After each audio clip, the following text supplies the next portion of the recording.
మన యొక్క వ్యక్తిగత స్వేచ్ఛని మన రాజ్యాంగ వ్యవస్థని బలపరుస్తుంది. ఈనాడు చూస్తున్నాము దేశంలో జరిగే పరిణామాలు అనేక సార్ల జరుగుతున్న పరిణామాలు గమనిస్తున్నాము. కాబట్టి యువత కూడా ముందుకొచ్చి ఓటు యొక్క హక్కును, ఓటుతో మనము రాజ్యాంగాన్ని ఎలా నడిపేయగలుగుతామని తెలుసుకోవాలి. అలాగే రాబోయే రోజుల్లో కూడా మన ఎలక్షన్లు ఎలక్ట్రానిక్ మిషన్ ద్వారా కాకుండా బ్యాలెట్ పేపర్ ద్వారా జరపాలి. ఎందుకంటే ప్రపంచవ్యాప్తంగా అనేక దేశాల్లో బ్యాలెట్ పేపర్ ద్వారా ఎలక్షన్ జరుపుతున్నారు. అమెరికా లాంటి పెద్ద దేశాలు కూడా బ్యాలెట్ పేపర్ ద్వారా ఎలక్షన్ జరుపుతున్నారు.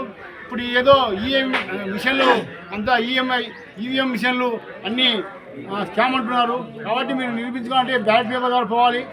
అలాగే యువత కూడా మన యొక్క దేశం యొక్క రాజకీయాల్లో యువత పాల్పంచుకోవాలి.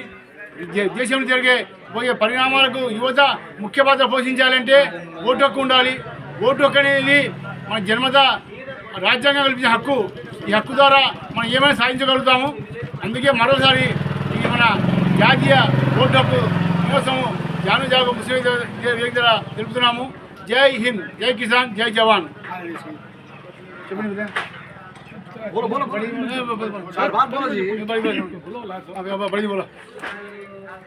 ఈరోజు ఓటు హక్కు దినోత్సవం సందర్భంగా మన భారతీయ ఓటర్లందరికీ శుభాకాంక్షలు. ముందుగా ప్రతి భారతీయ పౌరుడు 18 సంవత్సరం నిండిన భారతీయ పౌరుడు ఓటు హక్కును నమోదు చేసుకోవాలా. ఓటు హక్కు మనకు భారత రాజ్యాంగం కల్పించిన హక్కు కాబట్టి దీని ద్వారా మనము రాజ్యాంగ హక్కుగా దీని ద్వారా మనము పాలకులను మనం పాలించే పాలకులను మనమే స్వయంగా ఎన్నుకొని లేదా వాళ్ళను మనం తొలగించడానికి కానీ వాళ్ళను కొనసాగించడానికి కానీ మనకు ఈ ఓటు ద్వారా హక్కు రాజ్యాంగం కల్పించబడింది. కాబట్టి మనం తప్పకుండా ఓటర్ల సమయంలో మనం తప్పకుండా మన ఓటును వినియోగించుకొని మంచి నాయకులను మనం దేశానికి సేవ చేయగలిగి ప్రజలకు మేలు చేయగలిగే నాయకులను మనం ఎన్నుకొని మన రాజ్యాంగ హక్కులను కాపాడుకోవాలి.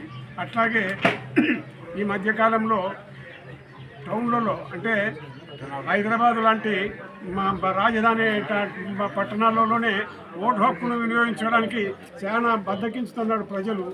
ఓటు హక్కు ఆడ అంతా 18-20% కూడా లేదు. అంటే ఓటు హక్కు యొక్క విలువ వాళ్ళకు మరి చదువుకునే వాళ్ళందరూ ఆ ఓటు హక్కు యొక్క విలువలను తెలియకపోవడం చాలా శోచనీయం. అటువంటి రాజధానిలో కూడా ఓటు హక్కును వినియోగించుకోలేని ప్రజలు ఉన్నారంటే అటువంటి వాళ్లకు మన రాజ్యాంగంలో కావాల్సిన హక్కులను కూడా ఈ ఓటు హక్కు ఓటు హక్కు వినియోగించని వాళ్లకు రాజ్యాంగంలో హక్కులను కూడా తొలగించాలని నేను ఈ సందర్భంగా తెలియజేస్తూ ఓటు హక్కు దినోత్సవ శుభాకాంక్షలు తెలియజేస్తున్నాను. జాతీయ ఓటర్ దినోత్సవం సందర్భంగా అందరికీ శుభాకాంక్షలు. మన భారతదేశంలో మన రాజ్యాంగం కల్పించిన హక్కుల్లో ప్రధానంగా ఓటు హక్కు అనేది ముఖ్యమైనది. ముఖ్యంగా నవయువకులు 18 సంవత్సరాలు నిన్న ప్రతి ఒక్కరూ తమ ఓటును నమోదు చేసుకొని రాబోయే ఎన్నికల్లో ఖచ్చితంగా పార్టిసిపేట్ అయ్యి మంచి చేసే నాయకులను ఎన్నుకొని తద్వారా మన రాష్ట్రానికి మేలు జరిగే పరిపాలన తెచ్చుకోవాలని కోరుకుంటున్నాను. అందరికీ ఓటు దినోత్సవ శుభాకాంక్షలు. కంటిన్యూ అవుతుంది.